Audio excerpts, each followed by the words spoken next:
देखो, part one में हमने देखा इक्वलिटी का मतलब सबको सेम ट्रीट करना नहीं होता।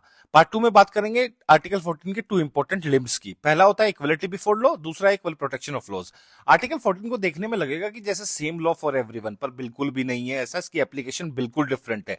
तो पहले इक्वलिटी बिफोर लॉ की बात करते हैं।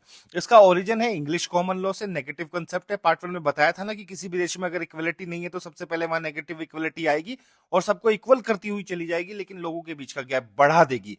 और गैप से मतलब है जो अमीर है वो और अमीर हो जाएगा, जो गरीब है वो और गरीब हो जाएगा। क्योंकि लॉ तो सब पर इक्वली अप्लाई होगा ना, तो इसका तो मतलब अंबानी से भी उतना ही टैक्स लोगे इतनी सारी इनकम पर, और गरीब रिक्शा वाले से भी उतना ही टैक्स लोगे। नहीं नहीं, ये नहीं चलेगा। इसका सोल्यूशन है इक्वल प्रोटेक्शन ऑफ लॉज के बारे में, उसके बारे में बात करेंगे।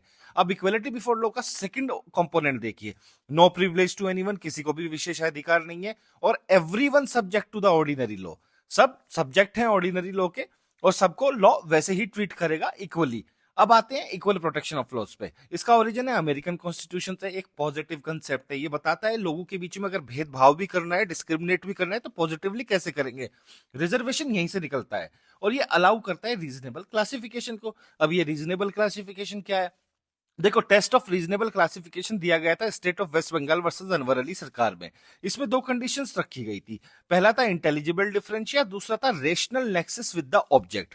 इंटेलिजिबल डिफरेंशिया भी ये होता क्या है? जब सरकार या कानून सब लोगों पर एक ही नियम नहीं लागू करते, बल्कि कुछ लोगों को किसी खास कारण से अलग मानते हैं, तो वह कारण बिल्कुल स्पष्ट होना चाहिए, समझने लायक होना चाहिए, तर्कसंगत यानी कि लॉजिकल होना चाहिए। जैसे इनकम कम है तो कोई बात नहीं, आपसे टैक्स कम लेंगे। इनकम ज्यादा है तो लाला टैक्स तो देखो देना पड़ेगा। सीधा सा मतलब ये है, जो फर्क किया जाए वह समझ में आने वाला हो और कारण से जुड़ा हुआ हो। एग्जाम्पल देख लीजिए। Income based classification for tax benefit, बिल्कुल ठीक है, कम इनकम है तो कम टैक्स दोगे। Article 14 prohibit class legislation but not classification. Equality का रूल बोले तो फेयरनेस, नॉट यूनिफॉर्मिटी। तो पार्ट थ्री में बात करेंगे कुछ इंपॉर्टेंट केस लॉज की और आर्टिकल 14 की एक्सेप्शंस के बारे में। तब तक द लॉजिकल स्टडीज को शेयर कीजिए, सब्सक्राइब कीजिए और कमेंट सेक्शन में बताना ये लीगल कैप्सूल कैसा लगा। Thank you very much.